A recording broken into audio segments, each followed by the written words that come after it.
السلام علیکم بچوں. تو آج پھر کچھ کھٹی کچھ میٹھی کہانیوں میں سے ایک کہانی لے کر آپ کی خدمت میں حاضر ہوں. اور آج کی کہانی کا نام میں پچھلی مرتبہ بتا چکی ہوں، بوجھ اٹھانے والا جنتی.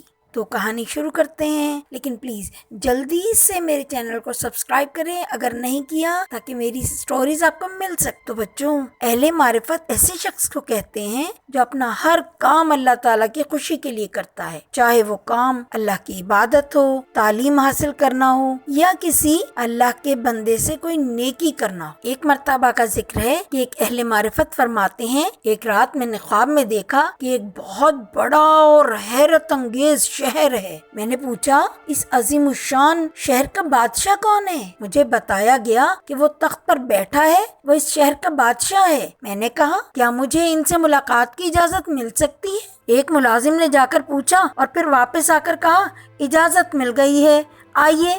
جب مجھے ان کے پاس لے جایا گیا تو انہوں نے میرا بہت احترام کیا. میں نے پوچھا، آپ کون ہیں؟ پتہ ہے بچوں انہوں نے کیا کہا؟ انہوں نے کہا، میں بوجھ اٹھانے والا ایک مزدور ہوں. میں نے پھر سوال کیا، آپ کو اتنا بلند مرتبہ اور مقام کیسے حاصل ہوا؟ انہوں نے بتایا کہ میں 4 کام ہمیشہ کیا کرتا تھا. جنت میں اعلیٰ مقام پانے کے لیے انہوں نے کون سے 4 کام کیے جانتے ہیں آپ؟ انہوں نے کہا، میں نماز جماعت کا پابند رہا کرتا تھا، میں نے لوگوں کے ساتھ کبھی جھوٹ نہیں بولا، میں نے لوگوں کو کبھی دھوکہ نہیں دیا اور نہ ہی کبھی کسی کا حق کھایا. اسی لیے اللہ تعالیٰ نے مجھے جنت میں یہ بلند مقام اور مرتبہ اور یہ خوبصورت شہر عطا کیا ہے. اب سمجھ آئی بچوں؟ جنت اس کو ملتی ہے جو اپنا ہر کام اللہ کی خوشی کے لیے کرتا ہے اور اپنے وعدوں کو پورا کرتا ہے. یہ تو بچوں اب باری آ رہی ہے سوالات کی. تو پہلا سوال، بادشاہ کون تھا؟ ایک امیر انسان،